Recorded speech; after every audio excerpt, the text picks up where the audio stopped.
الرجیم بسم اللہ الرحمن الرحیم رب اشرح لی صدری ویسر لی امری واحلل عقدۃ من لسانی یفقہوا قولی آمین یا رب العالمین۔ وَإِذْ قَالَ رَبُّكَ لِلْمَلَائِكَةِ إِنِّي جَاعِلٌ فِي الْأَرْضِ خلیفہ، اور یاد کرو جب تیرے رب نے فرشتوں سے کہا کہ میں بنانے والا ہوں زمین پر جان نشین، ایک نائب بنانے والا ہوں۔ قَالُوا أَتَجْعَلُ فِيهَا مَن يُفْسِدُ فِيهَا، انہوں نے کہا کہ کیا تو بنانے والا ہے اس کو کہ جو فساد مچائے گا اس زمین میں، وَيَسْفِكُ الدِّمَاءَ اور خون ریزی کرے گا، وَنَحْنُ نُسَبِّحُ بِحَمْدِكَ وَنُقَدِّسُ لَكَ، اور ہم آپ کی تعریف کرتے ہیں، آپ کی حمد کے ساتھ تقدیس کرتے ہیں اور آپ کی پاکی کے ساتھ آپ کو یاد کرتے ہیں۔ قَالَ إِنِّي أَعْلَمُ مَا لَا تَعْلَمُونَ، اللہ نے فرمایا کہ جو میں جانتا ہوں تم نہیں جانتے۔ اس کا مختصر سا مطلب یہ ہے کہ فرشتوں نے در حقیقت اپنے آپ کو پیش کیا کہ آپ بنانے لگے ہو انسان کو، اور اس کے اندر تو یہ خرابی ہے جبکہ ہمارے اندر یہ خرابی نہیں ہے۔ بہت واضح بات ہے، اگر کوئی سمجھنا چاہے تو وہ کہہ رہے ہیں کہ ہم در حقیقت اس منصب کے زیادہ اہل ہیں۔ اب اس میں کئی سوالات ہیں۔ ایک سوال تو یہ ہے کہ فرشتوں کو کیسے معلوم ہوا کہ انسان خون ریزی کرے گا اور یہ فساد مچاتا ہے؟ ویسے تو یہ مضارع کا صیغہ استعمال ہوا ہے، مستقبل کے لیے فساد مچائے گا اور خون ریزی کرے گا، یہ بھی ہو سکتا ہے ترجمہ، اور یہ بھی ہو سکتا ہے کہ فساد مچاتا ہے اور خون ریزی کرتا ہے، یہ معنی بھی، یہ ترجمہ بھی ہو سکتا ہے۔ تو ایک رائے تو یہ ہے کہ جنوں نے جو جن پہلے آباد تھے زمین کے اوپر، چونکہ یہ کام وہ کرتے تھے تو ان پر قیاس کیا انسانوں کو بھی کہ جنات جو کچھ کرتے ہیں وہی کچھ انسان بھی کریں گے جبکہ ہم ان سے بہتر ہیں۔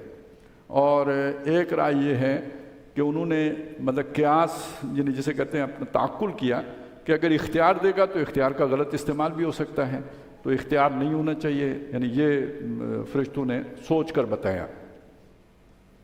اب جو موجودہ ہمارا علم ہے اس میں ایک تیسری رائے بھی جو اختیار کی جا سکتی ہے، وہ ضروری نہیں کہ سب کریں لیکن یہ کہ امکان پیدا ہو گیا ہے، وہ یہ ہے کہ بہرحال اگر آپ ڈارون کو تو ایک طرف رکھ دیں، لیکن یہ کہ یہ بات مان لیں کہ انسان اگر کروڑوں سال پہلے یا لاکھوں سال پہلے اس کی موجودگی ثابت ہوتی ہے سائنسی طور پر، ایک فیکچوئل بات ہے، اس کا انکار نہیں کیا جا سکتا، تو آدم علیہ السلام تو زیادہ سے زیادہ 10,000 سال پہلے کی شخصیت ہیں۔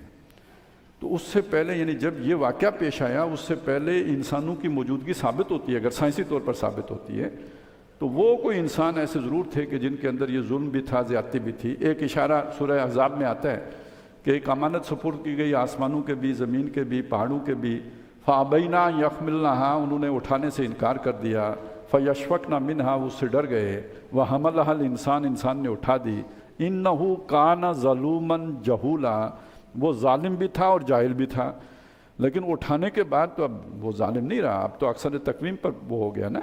وہ امانت اس کی روح ہے جو آدم علیہ السلام میں ڈالی گئی۔ اس سے پہلے جو انسان نما شے تھی اس میں روح نہیں تھی، وہ حیوانی تھے۔ وہ اگر ہومو سیپینز تھے یا جو بھی نڈرتھل تھے یا کوئی اور بھی جو تھے مخلوق، گوریلے تھے، تو یہ سارے وہ تھے کہ جن میں روح نہیں تھی۔ ان میں سے جس کو چنا گیا ہے وہ آدم ہیں اور ان میں روح ڈالی گئی ہے۔ ان اللہ اصطفیٰ آدم و نوحا، جیسے نوح علیہ السلام کو لوگوں میں سے چنا، ایسے ہی اللہ نے آدم کو بھی چنا تھا، اس میں اپنی روح میں سے پھونکا ہے۔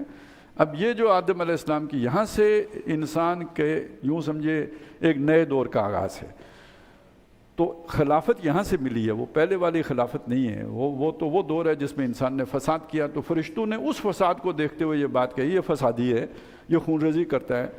وہ پوری نسل یہ ہومو سیپینز نے ختم کر دی، ان کی جو نڈرتھلز تھے ان کی افریقہ میں نیست و نابود کر، اس سے بڑا فساد کیا ہوگا؟ ایک پوری سپیشی آپ نے ختم، نوع ہی مٹا دی۔ تو یہ کس نے مٹائی؟ یہ جو آج جو ہومو سیپینز کہلاتے ہیں نا، تو انہوں نے یہ کام کیا تھا۔ تو اب اس روشنی میں اگر آپ فرشتوں کی بات کو سمجھیں تو زیادہ بہتر سمجھ میں آتی ہے کہ یہ تو فسادی قوم ہے، خون ریزی کرتے ہیں، ان کو تو خلیفہ بنانے لگا ہے۔ تو اللہ نے فرمایا تم کم جانتے ہو، میں زیادہ جانتا ہوں۔ یہ وہ چیز نہیں ہے، یہ تو سارا عمل جو تمہاری آنکھوں کے سامنے ہوا یہ تو ہارڈ ویئر بنانے کا عمل تھا۔ اب میں نے جو سافٹ ویئر اس پہ انسٹال کیا ہے اس کے بعد یہ خیر کا جو ہے نا، یہ تم سے آگے بڑھ گیا، اب تمہیں سجدہ کرنا پڑے گا ان کو، یہ بہت اعلیٰ شے میں نے اس کے اندر